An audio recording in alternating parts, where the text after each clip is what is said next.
आज हम लोग ये समझने की कोशिश करेंगे शंकर सर। पहला सवाल बिल्कुल स्ट्रेट फॉरवर्ड कि जो मार्केट में इस वक्त पूरी दुनिया में एक टर्मोइल जैसी स्थिति है। कई लोग इसको कंपेयर करते हैं कि ये 1930 जैसी है, कोई कहता नहीं ये 2008 से है, कोई 4 कहता। तो मैं आपसे समझना चाहता हूँ क्या इसको पिछली किसी प्रॉब्लम के साथ कंपेयर किया जा सकता है, और दूसरा कि इस वक्त अगर इसको एक कर्व में प्लॉट करें तो हम कहाँ पे खड़े हैं?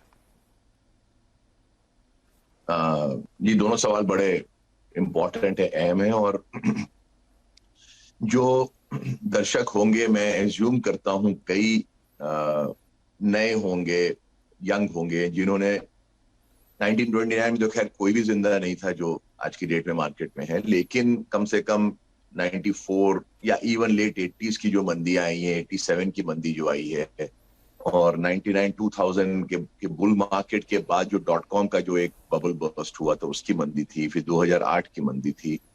2008 के बाद ये फर्स्ट टाइम हम ये लेवल की बेयर मार्केट सिचुएशन देख रहे हैं। और सारे बेयर मार्केट अल्टीमेटली कंपेरेबल नहीं होते बिकॉज इकोनॉमिक कंडीशंस बहुत अलग होती है। तो 1929 was the depression which was unprecedented till that point in time दुनिया के इकोनॉमिक इतिहास में।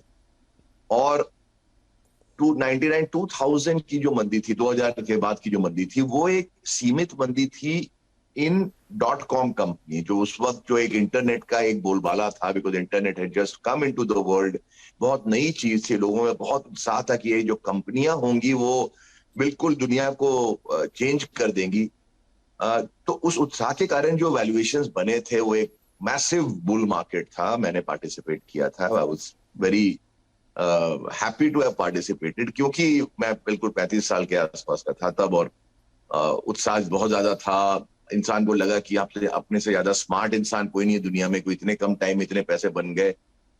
और वो बबल बर्स्ट हुआ 2000 के मार्च में, लेकिन वो एक सीमित मंदी थी। वो कोई मैक्रो इकोनॉमिक फैक्टर्स के चलते मंदी नहीं आई थी, वो मोर एक एरिया ऑफ द मार्केट था। जो इंटरनेट के स्टॉक्स थे उन पर ही वो सारा का सारा वो जो गज गिरा था वो उनके ऊपर आके गिरा था। वो ऐसा नहीं था कि पूरे कोई ग्लोबल मेल्टडाउन था, ऐसा कुछ भी नहीं था। अगर इंडिया में भी आप उस वक्त देखें तो हमारी ओल्ड इकोनॉमी कंपनी उतनी नहीं घटी थी जितना कि इन्फोसिस और जी और ये सारी जो टेक की जो नई कंपनियां लिस्ट हुई थी वो सारी घटी थी। तो वो एक बहुत सीमित मंदी थी। 2008 वाज समथिंग सिमिलर टू 1929 के बाद वाली मंदी, मतलब डिप्रेशन वाली जो मंदी थी, क्योंकि वो लगा था कुछ दिनों के लिए कि ये एक ग्लोबल डिप्रेशन लेके आएगा, और मुझे भी लगा था। मैं जहां भी गया था वहां पर ये नजर आने लगा था कि काफी बड़ा एक डिप्रेसिव माहौल बन गया था। तो लग रहा था कि ग्लोबल डिप्रेशन हो जाएगा लाइक 1929 के आफ्टरमैथ का। लेकिन फेड की जो पॉलिसीज हुई उसके बाद, बिटवीन ईजिंग एंड बेसिकली जो बॉन्ड बाइंग का प्रोग्राम उन्होंने QE जो स्टार्ट किया कुछ के मेरे ख्याल 2010 के आसपास, उससे वो जो एक डिप्रेशन का माहौल था वो एक रिसेशन बन के रह गया। Right, it never went into a depression. Markets and economy didn't go into depression. तो वो जो स्टीरॉयड का शॉट था जो फेड ने 2009 से इनफैक्ट 8 से थोड़ा थोड़ा करके देना स्टार्ट किया, टार्प लाए थे और कई सारे अदर प्रोग्राम्स थे, वो स्टीरॉयड का शॉट इतना इफेक्टिव था कि पेशेंट जो मृत होने वाला था वहां से उठ के वो स्प्रिंटर बन गया in a matter of a few months time. और फ्रैंकली मैंने भी अनुमान नहीं लगाया था कि ये जो मृत नियर डेड पेशेंट इतनी क्विकली वो उठ के चला जाएगा और बिल्कुल स्प्रिंटर बन जाएगा। लेकिन वो स्प्रिंटर एक्चुअल में बेन जॉनसन था, वो कार्ल लुइस नहीं था, क्योंकि उसके अंदर में जो वो वर्ल्ड रिकॉर्ड सेटिंग पेस पर वो स्प्रिंट कर रहा था वो एक स्टीरॉयड शॉट का नतीजा था, नॉट दैट कि वो ऑर्गेनिकली फिट हो चुका था। अब वो स्टेरॉइड शॉट ने उस रनर को या स्प्रिंटर को 10-12 साल हाई स्पीड पे स्प्रिंटिंग करा दिया। राइट, लेकिन अल्टीमेटली आप स्टेरॉइड ज्यादा लेते रहोगे तो शरीर पे, आपकी मानसिकता पे, सब पे असर होता है, सबको मालूम। एग्जैक्टली वही हम आज की डेट में खड़े हैं कि कोई भी चीज आप एक्सटर्नल स्टिमुलस इतना बड़ा लेते हो तो ये कहना कि उसका कोई कॉस्ट नहीं है आपके सेहत पे, फाइनेंशियल हेल्थ पे, मार्केट्स पे, इकोनॉमी पे, ये मैं आज नहीं कह रहा हूं, मैंने ये 10 साल से सोचा है कि यार ये कैसे हो सकता है कि इतना बड़ा steroid shot continuously central banks ने दिया है और इसका कोई कॉस्ट नहीं है। It's like a one way ticket to stardom. लेकिन ये कॉस्ट है, कॉस्ट कई बार नहीं नजर आता सामने सामने। आज की डेट में मार्केट की जो स्थिति है, इन्फ्लेशन की जो स्थिति है, वो उस स्टेरॉइड शॉट्स जो 10 साल तक दिया गया है स्प्रिंटर को, ये उसका नतीजा है। सो देयरफॉर अब हम इस कर्व में कहां खड़े हैं, ये मेरा ये मानना है कि अगर तेजी कई वर्षों तक चली तो मंदी को ये उम्मीद करना कि वो 6 महीने में खत्म हो जाएगा, ये बिल्कुल मुमकिन नहीं है। कहने का मतलब क्या हो कि मार्केट्स में हर चीज एक प्रोबेबिलिटी होती है, करेक्ट। लेकिन मेरे हिसाब से इस प्रोबेबिलिटी का होना कि मार्केट 6 महीने में फटाफट सब चीजों को, अपने सारे एक्सेसेस को धो पोछ के क्लीन होके बाहर आ जाता है, मुझे नहीं लगता कि इतनी आसानी से हम इस चीज से निकल पाएंगे, टाइम लगेगा जी। क्योंकि पिछली जो तेजी चली थी वो करीब 10-12 साल की थी, अगर global market particularly US particularly tech की बात करें तो। सिमिलरली अगर आप देखें 1966 या 67 के डाउ ने 1982 तक उस हाई को नहीं निकाला था जी। लेकिन बिकॉज वो 15-16 साल की मंदी थी, उसके चलते जो नेक्स्ट तेजी हुई वो 18 साल तक चली। और 66 के पहले की जो तेजी थी वो मेरे ख्याल से पोस्ट वॉर के बाद, वर्ल्ड वॉर 2 के बाद वो बहुत लंबी, वो भी 10-12 साल की तेजी चली थी। So therefore the length of the preceding bear or bull market also has a bearing on the succeeding bull or bear market. Therefore अगर 10-12 साल की तेजी हम यूएस मार्केट्स की माने, टेक की माने, मेरा यह मानना है कि उनकी मंदी इतनी जल्दी समाप्त नहीं हो। तो जैसे शंकर अक्सर देखते हैं कि जनरली मार्केट में होता है हिस्टोरिकली 3-4 साल खूब तेजी के होते हैं, फिर उसके बाद मार्केट ठंडा पड़ जाता है। लेकिन जिस भी ऐसी समस्याएं आई, जो आपने कहा सही कहा कि स्टेरॉइड दे दे के उसको चलाया गया, लेकिन वो बड़ी तेजी से पलटता है। तो हमको ये जानना है कि क्या भारतीय बाजार, जहां पे अभी भी इतना कॉन्फिडेंस, हमारे इंडेक्स 15% ही करेक्ट हुए जबकि यूएस में 30% करेक्ट हो रहे हैं, तो क्या हम इस मंदी के बॉटम के कहीं आसपास भी है? कोई ग्रीन शूट आपको दिख रहा है या अभी कुछ भी कहना बड़ा मुश्किल, विजिबिलिटी नहीं है? नहीं, बड़ी सीधी सी बात है। मैं बड़ा स्पष्ट रूप से कहना चाहता हूं कि इस मंदी में आउट परफॉर्मिंग मार्केट बनेगा इंडिया। इनफैक्ट जो आपने अभी आंकड़े बताया कि हम 15% डाउन है, यूएस 20-25% डाउन है, तो इसका मतलब है कि हम घटे जरूर हैं लेकिन हम यूएस से फार लेस घटे। अब इसमें कोई बहुत वाहवाही करने वाली बात नहीं है, चेस्ट थंपिंग करने वाली बात नहीं है, ये एक basic reality of market cycle है। और मैं ये बड़ा व्यूअर्स को बताना चाहता हूं क्लियरली कि क्यों हम कम घटे हैं यूएस से। और ये सिंपल बात है साहब, हम कम इसलिए घटे हैं क्योंकि हम कम चले ही थे पिछले 10 सालों में यूएस के बनिस्बत। तो अब इंडिया के रिटर्न्स अगर आप 2008, 9, 10, 11, 12 से कभी भी के कोई पीरियड उठा लें टिल करंट डेट, तो अपने रिटर्न्स फार लोअर रहे हैं यूएस के कंपैरिजन में। तो ये एक लॉजिकल आउटकम होता है कि जो चीज ज्यादा चलती है मंदी में वही चीज ज्यादा घटती है, जो चीजें नहीं चली हुई और रिलेटिवली कम चली हो वो ज्यादा घटती नहीं। अगर आज आप स्क्रीन देख लें इंडिया की, तो आपको कौन से स्टॉक्स ग्रीन नजर आ रहे हैं, आप बताएंगे? करेक्ट। देखिए आपकी जो ग्रीन के जो एरियाज है वो देखें, FMCG stocks primarily, right? Green, near green मैंने देखा नहीं, आधे घंटे पहले मैंने देखा था, तो मोटा मोटा हिंदुस्तान लीवर, ब्रिटानिया, नेस्ले वो आधे % अप थे, इस तरह की चीजें थी। वो क्यों है? वो इसलिए नहीं कि वो कंपनियां सडनली बहुत अच्छी हो गई है, वो सिंपली इसलिए क्योंकि वो चली ही नहीं। पूरी मंदी में, पूरी तेजी में ये स्टॉक चले ही नहीं। हिंदुस्तान लीवर आज भी वही है जहां 2 साल पहले था। आईटीसी 230-40 का 260-70 हो गया है, लेकिन उसके पहले वो कई वर्षों तक 220-30-40 के आसपास रहा। तो जो मार्केट जो ज्यादा चले होते हैं वही घटते हैं, जो स्टॉक ज्यादा चले होते हैं वही घटते हैं। यूएस बहुत ज्यादा चला, खास करके नैस्डैक। अब वो लाजमी है कि वही ज्यादा घटेगा, इंडिया कम घटेगा। But that said, I believe कि इंडिया आज के बाद, या कुछ कई महीनों से देख रहे हैं, is an out performing market. Out performing market का अर्थ ये होता है, ये नहीं होता कि वो मार्केट घटते नहीं, वो कम घटते हैं। तो कहने का मतलब युवा मार्केट्स ग्लोबली एक मंदी के दौर में है, इसमें कोई दो राय नहीं है। इंडिया पर भी उसका प्रभाव पड़ रहा है, हम देख रहे हैं, लेकिन प्रभाव काफी कम पड़ेगा हमारे ऊपर। India comparatively better. एक सवाल और आपसे इस पिक्चर पे ले लेते हैं, उसके बाद फिर हम सेक्टोरली आएंगे थोड़ा। आपके हिसाब से भारत के लिए, भारतीय बाजारों के लिए सबसे बड़ी चिंता क्या है, क्रूड है या करेंसी है? क्योंकि करेंसी भी अब काफी वीक हुई है। हिस्टोरिकली आप देखें तो बड़ी तगड़ी वीकनेस इसमें आई है। तो क्या करेंसी अब ज्यादा समस्या हमारे लिए बन गई है? मतलब रशियन प्रॉब्लम एक तरीके से करेंसी प्रॉब्लम बन गई है। करेंसी और क्रूड दोनों जुड़वा भाई हैं हमारे लिए। हाँ। और ये भाई कई बार बिछड़ जाते हैं और कई मेले में, और फिर वापस आ जाते हैं, और फिर ये आके कहर ढाते हैं हमारे ऊपर। तो ये इतने दिन तक बिछड़े रहे उतना ही हमारे लिए ये ठीक है। अब ये दोनों भाई साथ आ गए, और करण अर्जुन जो ये विलेनस, ये कोई अच्छे करण अर्जुन नहीं है, दूसरे हैं। तो ये आके हमें तकलीफ ही देंगे, इसमें कोई दो राय है ही नहीं। हमारी करेंसी वीक होती है तो we are still a trade deficit country as we all know. तो हमारे सारे इंपोर्ट्स बढ़ जाते हैं भाव में। एक्सपोर्ट का प्रॉब्लम क्या होता है साहब, के एक्सपोर्ट के भाव उतने आसानी से नहीं बढ़ते, बिकॉज हमारे जो इंपोर्ट्स हैं, अगर हम कच्चे तेल की बात करें या कमोडिटीज की बात करें, कॉपर भी हम इंपोर्ट करते हैं, कई इंडस्ट्रियल मेटल्स इंडिया में कम बनते हैं, मतलब माइन होते हैं, हम इंपोर्ट करते हैं, गोल्ड हम इंपोर्ट करते हैं। तो उसमें कोई एक बायर नहीं, एक सेलर नहीं होता जिसके साथ बैठ के बोले कि सर जी अब तो आप ज्यादा मिलने लगे आपको, तो आप थोड़ा भाव कम कर दो। वो नहीं होता, बिकॉज ये तो ग्लोबली ट्रेडेड कमोडिटीज हैं, हमें तो उन्हीं भाव पे लेना जो भाव चल रहे हो। लेकिन हमारे जो एक्सपोर्ट्स है वो कमोडिटीज नहीं है, तो उसमें room for negotiation exist with the buyers of those products. तो आज आप हैंडीक्राफ्ट भेज रहे हो या इंजीनियरिंग प्रोडक्ट भेज रहे हो, जो भी बढ़ रहे हो, तो वो जो बायर होते हैं विदेशों में, वो कहते हैं भाई साहब आपका रुपये तो अब घट गया, अब आप अपने डॉलर के प्राइस कम कर दो।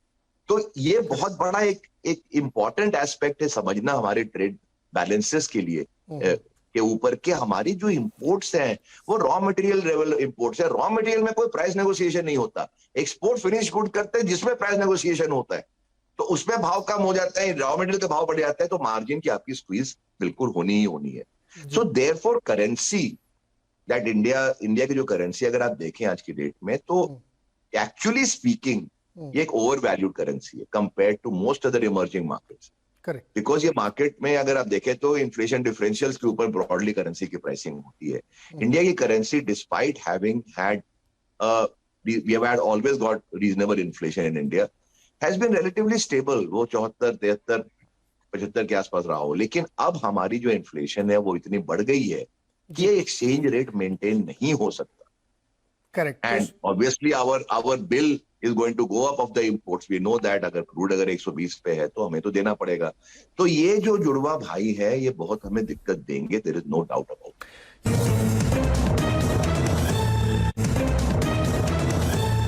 शंकर, आप खरीदारी कर रहे हैं या करने की सोच रहे हैं, तो वो कौन से सेक्टर्स हैं जहां पे आपको लगता है कि अच्छी अपॉर्चुनिटी बन रही है, वैल्यू बाइंग या बार्गेन बाइंग इस समय हो सकती है?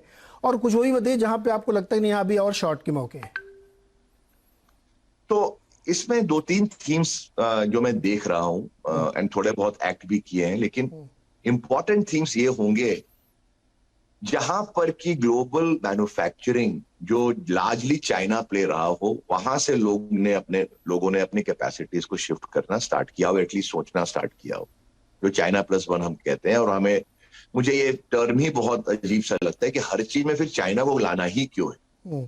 तो हमें क्यों एक के साथ मतलब जोड़ लेना है अपने आप को। तो ये जो ग्लोबल आउटसोर्सिंग का जो पाई चार्ट है, जो लार्जली चाइना पे सीमित था, जो मूव किया है वियतनाम पे और बांग्लादेश पे, वो इंडिया पर भी आ रहा है। मैं कंपनियों से बात करता हूँ, ये जेन्युइन एक शिफ्ट है।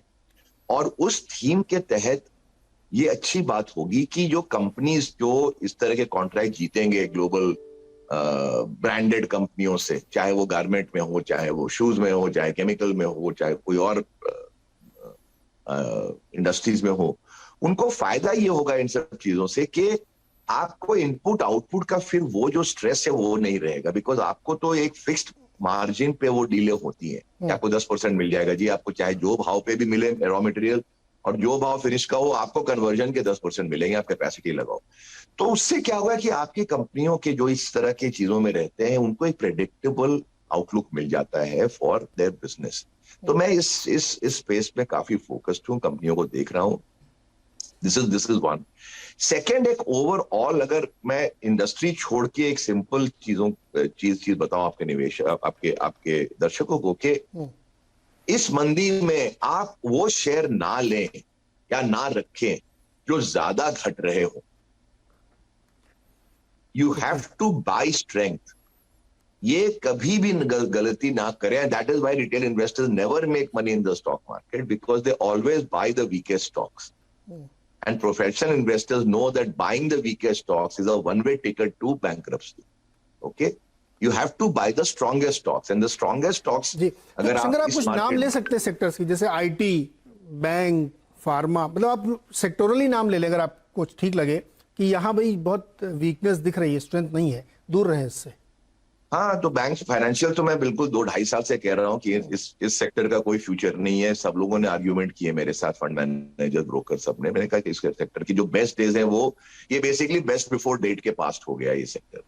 और आप कोई भी बैंक उठा लें, कोई भी स्टॉक उठा लें, इसमें ऑलमोस्ट यूनिफॉर्मली बंदी है. और आप देख ही रहे हैं, स्क्रीन आज आपको बता ही रहा है कि आई थिंक बैंक निफ्टी आज की डेट में प्री कोविड लेवल पे आ गई है और उसके आसपास आ गया होगा मेरे ख्याल से. करेक्ट. तो बैंक्स टोटली अवॉइडेबल है. और जहां तक रही कमोडिटी स्टॉक्स की, वो भी टोटली अवॉइडेबल है. लोगों ने स्टील का बहुत बोलबाला किया. हमने भी स्टील लिया था अपने फंडों में अप्रैल 2020 में, और by the middle of summer last year हमने एग्जिट भी कर दिया था, बिकॉज 3 गुना जेएसडब्ल्यू में और टाटा स्टील में बन गया था. स्टील साइकिल कभी लंबा नहीं चलता, बिकॉज चाहे तो प्राइस घटते हैं फिनिश प्रोडक्ट्स के या कंजम्पशन घटता है. ये नहीं हो सकता कि steel producers can keep making money at the expense of normal जनता. तो इसका आप देखेंगे कि अगर ग्लोबल रिसेशन है, जो कि मेरे हिसाब से होगा ही होगा, ये गिवन है, तो सारे आपके स्टील के कंजम्पशन इंडस्ट्रीज में इफेक्ट आएगा, सब में आएगा ही आएगा. So therefore commodities are avoidable. And wherever you see, अगर आप देखिए ओवरऑल तो स्मॉल कैप्स ने काफी अच्छा रिलेटिव परफॉर्मेंस दिया है पिछले 6-8 महीनों में, जब से मोटा मोटी एक मार्केट्स में थोड़ी उथल पुथल हुई है. वहां पर आप अगर जाके देखेंगे तो आपको कई कंपनियां मिलेंगी जो इस दौर में भी उन्होंने परफॉर्मेंस बहुत अच्छी थी. उनके क्वार्टरली नंबर्स बड़े अच्छे आए, उनके स्टॉक प्राइस ने बड़ा अच्छा किया.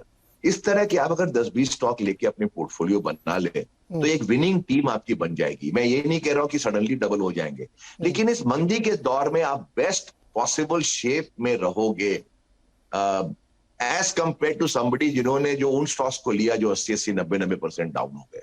So buy the winners and sell your losers in this bear market. That is my simple advice. Shankar, एक चीज और है, आपके बारे में कहा था कि आप मिड कैप और स्मॉल कैप के आशिक हैं, और वो इतनी बेस्ट पिकिंग आपकी होती है कि वो बड़े बड़े फंड मैनेजर्स को भी समझ में नहीं आता कि ये कैसे चमत्कार होता है.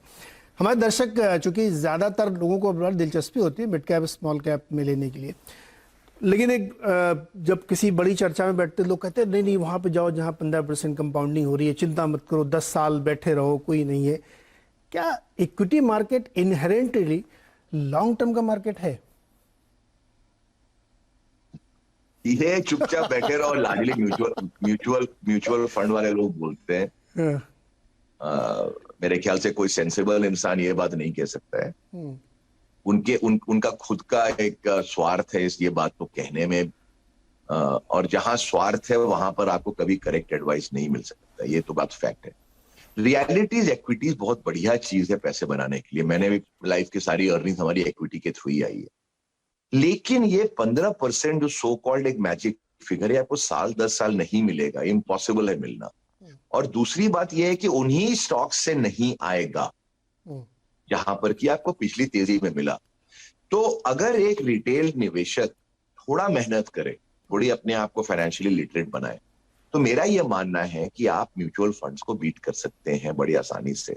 उसमें मैंने जैसे कहा कि you buy the winners, stay out of the losers. और दूसरी बात, you must always have very strict risk management. I am telling you, ये लोग सुनते रहते हैं और ये ब्लाइंड स्पॉट है रिस्क मैनेजमेंट. बट मैं अगर आज अपने ही पोर्टफोलियो को देखूं तो there will be stocks, if I had been more ruthless with them and exited them at maybe 20% loss, आज मेरे लॉस कम होते, देयरफॉर मेरी प्रॉफिट और रिटर्न ज्यादा होती. तो इवन जो दिग्गज होते हैं, जो प्रोफेशन होते हैं, हम गलतियां वही करते हैं जो एक रूखी करता है, कि हम रिस्क मैनेजमेंट पे ध्यान नहीं देते हैं. और risk management has to be your Bible, Quran, Gita, जो भी बोलना चाहें। बिकॉज अगर लॉसेस कंटेन कर लें और आप विनिंग स्टॉक्स में रहें, तो मैं आपको शर्तिया बता सकता हूं कि any retail investor will beat a mutual fund manager.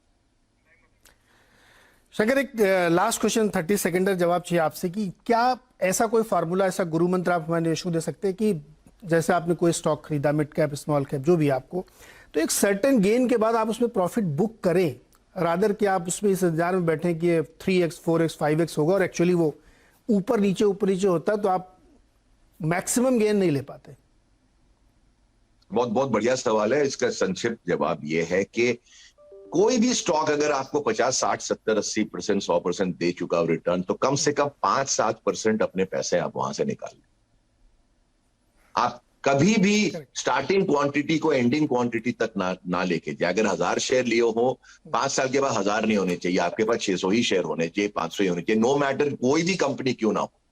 उससे क्या होगा कि आपके पोर्टफोलियो की जो कैश रेजिलियंस है वो बहुत स्ट्रांग रहेगी और आपके पास दूसरे अपॉर्चुनिटीज के लिए भी कैश रहेगा। और मार्केट में ऐसा नहीं होता है कि एक ही दो स्टॉक में पैसे बनते हैं, मार्केट में कई स्टॉक आते हैं, लेकिन आप इतनी इन्वेस्टेड हो जो अपने ओरिजिनल थिंकिंग में कि आप दूसरे अपॉर्चुनिटी को छोड़ देते हो। तो ये आप बिल्कुल थोड़ा थोड़ा शेविंग करते रहो, 2-5% अपने profit at a substantial gain लेते ही रहो। I can tell you, you will have cash in hand when markets like this happen, अगर आप ये नीति अपना के रखो। करेक्ट। तो शंकर सर का बिल्कुल स्पष्ट फार्मूला है कि प्रॉफिट बुक करते रहिए तो कैश फ्लो ही बना रहेगा, तो नई अपॉर्चुनिटी के लिए आपके पास पैसे भी रहेंगे और प्रॉफिट वही है जो आपके घर में आए, आपके अकाउंट में केवल कागज में बनता रहेगा तो उससे कोई फायदा नहीं।